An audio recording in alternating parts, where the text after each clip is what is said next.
A day in my life as a public school teacher. So, yun nga, may bago na pala akong nickname, guys. Ma'am Char na pala. Char.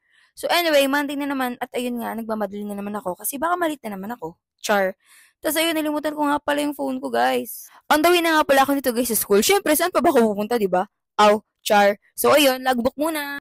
Of course, guys, as usual, ang routine namin every morning. Syempre, nag-exercise ako, di ba? May pag-group activity nga pala ako, guys, sa mga kinder. Share ko lang sa inyo. Bakit ba, di ba? Tuwang-tuwa nga pala sila niyan, guys, kapag group activity yung pinapagawa natin sa kanila. Siyempre, 'di ba? Sino bang hindi matutuwa pag group, 'di ba? Tulong-tulong 'yarn. So, siyempre, ang pinakaabangan ng lahat ay uwian. Siyempre, bago kami umuwi, inisa-isa ko nga silang binibigyan ng stars, guys. Kasi depende yan sa level ng bait nila, yung dami ng stars nila. Ouchar. Pero totoo, para naman ma-motivate sila, 'di ba? At magpakabait. Ha? Pakabait yarn? Of course, magla-lunch break kami. Ito na nga lang pahinga namin, 'di ba? Char. Uy, pero totoo, ito talaga yung pahinga namin na. So, syempre, after ko mag-lunch break, guys, back to work. Of course, magpiprint tayo ng mga worksheets na ready-made na from Division. Dinadagdagan ko na lang, guys, ng mga additional activities. O, diba?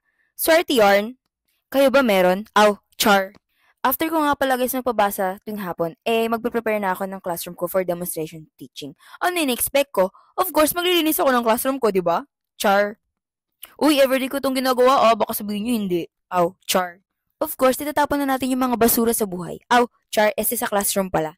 Tanggalin ko nga pala ito muna mga reading materials, guys, sa harap. Kasi gagamitin ko yung stand na yun, di ba? Bakit hindi ko siya tatanggalin sa buhay ko?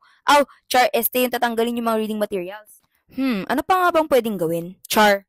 Ay, manilimutan nga pala akong gawin yung attendance chart namin na napakarunot na, guys. Siyempre, babaguhin natin yun para sa demonstration teaching, di ba? Char. Uy, kailangan yun, no? Siyempre, para presentable din yung classroom ko, di ba? Uy, every quarter ko to pinapalitan ha. May kayo dyan? Char. So yun, nasira pa nga, di ba? Ito yung pinaka-struggle kapag nagdidikit-dikit guys yung nasisira agad yung buhay ko. Char, buhay yarn. Yung papel guys yung tinutukoy ko ha. Syempre happy na ako, di ba? Malapit na ako matapos eh. Malapit rin mag-uwian, di ba? Char.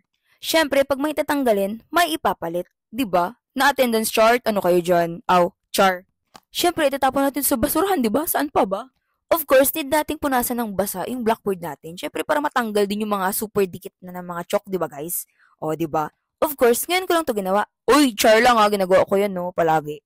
Of course, pupunas tayo ng bintana para sa mga bata. Syempre para sa kanila, para kanino pa ba, di ba? Syempre, after ko maglinis, uuwi na ako agad, di ba? Sino pa bang mag-overtime dito? Char, pero nag-overtime talaga kami, guys. Feeling ko kasi, guys, hindi makukompleto yung araw namin kapag hindi kami nag-overtime. Char, so uwi na, guys. Bye! Yan lang.